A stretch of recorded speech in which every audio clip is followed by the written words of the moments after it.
అండి, welcome to Jyothish kitchen. ఈరోజు మన కిచెన్లోని రెసిపీ వచ్చేసి పచ్చిశనగపప్పు అండి. పచ్చిశనగపప్పులో మనము పచ్చిరొయ్యలు వేసి కర్రీ ప్రిపేర్ చేస్తాము. ఇది హై ప్రోటీన్ ఉంటుంది ఇందులోను. ఇది రైస్లోకి, చపాతీ, పుల్కా, టిఫిన్స్ దేంట్లోకైనా బాగుంటుందండి. ఈ కాంబినేషన్లో కర్రీ టేస్ట్ బాగుంటుంది. అలాగే సింపుల్ ప్రాసెస్ అనమాట. చాలా తక్కువ ఇంగ్రీడియంట్స్తో మనము చాలా ఈజీగా ప్రిపేర్ చేసుకోవచ్చండి. అయితే ఇప్పుడు ప్రాసెస్లోకి వెళ్ళిపోదాం. ఇదిగోండి, పచ్చిరొయ్యలు శనగపప్పు కర్రీ కోసం నేను తీసుకున్న పదార్థాలు. కప్పుడైతే శనగపప్పు తీసుకున్నాను. ఇది కడిగి నానబెట్టి ఉడకబెట్టాలండి. పప్పు ఉడకబెట్టి ఉంచుకోవాలి. అలాగే రొయ్యల్లో కూడా మనము ఇది పేగు తీసేసి క్లీన్ చేసి నీట్గా కడిగి పెట్టేసుకోవాలి. తర్వాత దీంట్లోకి నేను తీసుకున్నది ఒక ఉల్లిపాయ, ఒక టమాటా అనమాట.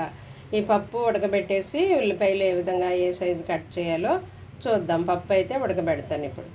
ఇదిగోండి, తీసుకున్న కప్పుడు పప్పు నేనైతే ఉడకబెట్టి ఉంచాను, ఉడకబెట్టేసాను. ఉల్లిపాయలు ఈ సైజు కట్ చేసుకుంటే బాగుంటుందండి. అలాగే టమాటాలు కూడా చిన్న సైజు కట్ చేసుకోవాలన్నమాట. ఇదైతే కొత్తిమీర తరుగు, ఇది కరివేపాకు తరుగు, ఇవి పచ్చిమిర్చి, ఇవేమో ఉల్లిపాయలు ఈ సైజు చిన్నగా కట్ చేసుకోవాలి.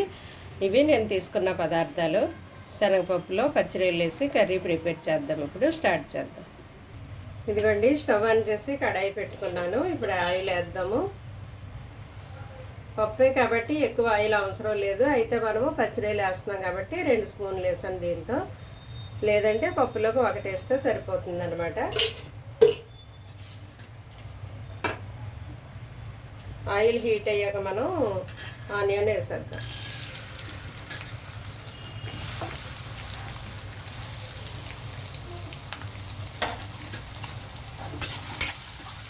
కొద్దిగా ఏగనిద్దామండి. ఉల్లిపాయలు వేగేటప్పుడే మనము సాల్ట్, పసుపు వేసేసి ఇది కొంచెం కలర్ మారితే చాలు, మనము రొయ్యలు ఇందులోకి వేసేయచ్చు అనమాట. కొద్దిగా పసుపు వేస్తున్నాను. అలాగే కర్రీకి సరిపడా సాల్ట్ ఇప్పుడే వేసేస్తున్నాను. పప్పు ఉట్టిదే ఉడకబెట్టాం మనం, దాంట్లో ఏమీ వేయలేదు, సాల్ట్ వేయలేదు, ఏది వేయలేదు. అలాగే దీంట్లో మనము కొద్దిగా అల్లం వెల్లుల్లి పేస్ట్ వేద్దామండి, ఒక 1/2 స్పూను. టేస్ట్ బాగుంటుంది అనమాట. కొంచెం ఈ అల్లం వెల్లుల్లి పేస్ట్ కొద్దిగా వేగితే బాగుంటుంది కదా, మంచి స్మెల్ వస్తుంది వేగేటప్పుడు. అలాగే ఇప్పుడు మనం రొయ్యలు వేసేద్దామండి ఇందులోకి. ఈ ఉల్లిపాయలతో పాటు రొయ్యలు కూడా వేగితే బాగుంటుంది. కొంచెం రొయ్యలు వేగనిద్దామండి. కొద్దిగా అవి వేగితే బాగుంటాయి అన్నమాట. వేగిన తర్వాత మిగిలిన ఇంగ్రీడియంట్స్ యాడ్ చేద్దాం. ఇదిగోండి, రొయ్యలు కొంచెం వేగాయి. రొయ్యలు ఉల్లిపాయలు కూడా చక్కగా వేగాయి. ఈ టైంలో టమాటా వేసేద్దాం.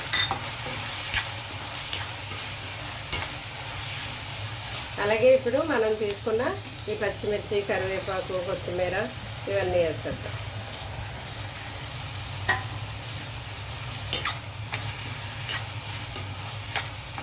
ఇవన్నీ బాగా కలిపిన తర్వాత ఇప్పుడు కారం వేద్దామండి.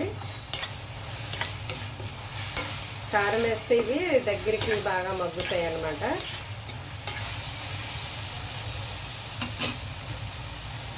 మనం పచ్చిమిర్చి కూడా వేసాం, అయినా కానీ ఇది కొంచెం నీసు వాసన రాకుండా నేను 2 స్పూన్లు వేసేస్తున్నానండి కారము. పప్పు అంత ఘాటుగా ఉండదు కాబట్టి రొయ్యల్లో మనం వెయ్యాలి. మరి పప్పులో అయితే అంత ఘాటు అవసరం లేదు, కానీ రొయ్యలు వేస్తున్నాం కాబట్టి 2 స్పూన్లు వేసాను నేను. మీరు పిల్లలు ఉన్నవాళ్ళు చూసుకోండి, మీ పిల్లలు తింటే వేసుకోండి. అయితే ఇప్పుడు మనం ఇదంతా కలిపేసాం కాబట్టి సిమ్లో పెట్టి మగ్గనిద్దామండి, మూత పెట్టేసి. ఇదిగోండి, నేను సిమ్లో పెట్టి మూత పెట్టి మగ్గనిచ్చాను. ఆయిల్ పైకి తేలింది కదా, ఇలా మగ్గాలన్నమాట. మగ్గితే బాగుంటుంది. సరేనా? అయితే పప్పు మీరు ఇలా బద్దలుగా ఉండేటట్టు ఉడకబెట్టుకోండి. మరి మెత్తగా స్మాష్ అయిపోకూడదు అనమాట, కొంచెం గట్టిగా ఉండాలి. ఇప్పుడు పప్పు వేసేద్దామండి దీంట్లో.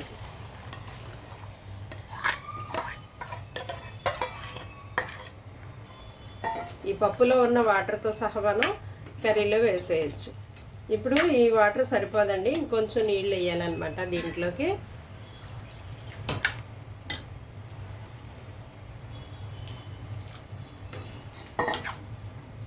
చాలండి, సరిపోతుంది. ఈ విధంగా వాటర్ వేస్తే సరిపోతుందండి. ఇప్పుడు మనం మంట మీడియం ఫ్లేమ్లో పెట్టి ఉడకనిద్దామండి. కొంచెం దగ్గరికి ఉడికాక మనం మిగతా మసాలాలు అవి యాడ్ చేద్దాం. ఇదిగోండి, ఈ విధంగా ఉడికేటప్పుడు మనము చూసారా మీడియం ఫ్లేమ్లో ఉడుకుతుంది. పప్పుల్లాగా ఇలా ఉండాలన్నమాట, బద్దల్లాగా మెత్తగా స్మాష్ అయిపోకుండా చూసుకోండి. అలా బాగుంటుంది, కానీ ఉడకాలి మెత్తగా. ముందు ఉడకబెట్టాం కాబట్టి చాలా ఈజీగా ఉడికిపోతుంది కర్రీలోను. ఇప్పుడు మసాలా వేద్దామండి. కొద్దిగా గరం మసాలా మనం రెడీ పెట్టి ఉంచుకున్నాం కదా నిల్వ ఉండేటట్టు, అది వేసిన తర్వాత మనం ఇప్పుడు జీరా ధనియా పౌడర్ వేద్దామండి. కొంచెం బాగుంటుంది టేస్ట్. అలాగే కొద్దిగా కొత్తిమీర ఒకసారి ఇలా కలిపేసి ఒక 2 మినిట్స్ ఉడికితే సరిపోతుందండి. ఒక 2 మినిట్స్. ఇంకా పులుసు ఉంది కదా, మరి ఇంత పులుసు బాగోదన్నమాట. కొంచెం దగ్గరికి గ్రేవీ టైప్లో ఎగరాలన్నమాట. మరి ఇంత పులుసొద్దు, కొంచెం దగ్గరికి ఎగిరితే బాగుంటుంది. ఎగరనిద్దాం, చూద్దామండి మన కర్రీ. ఇదిగో చూసారా, ఇలా దగ్గరికి ఎగిరితే బాగుంటుంది. ఈ గ్రేవీ ఉండాలన్నమాట, మనకి కలుపుకోవడానికి తినడానికి ఈ గ్రేవీ ఉండాలి. ఎందుకంటే శనగపప్పు చల్లారితే ఇంకొంచెం చిక్కబడిపోతుంది, ఇంకా దగ్గరికి వస్తుంది. సో ఈ గ్రేవీ ఉన్నప్పుడు మీరు స్టవ్ ఆపేయండి.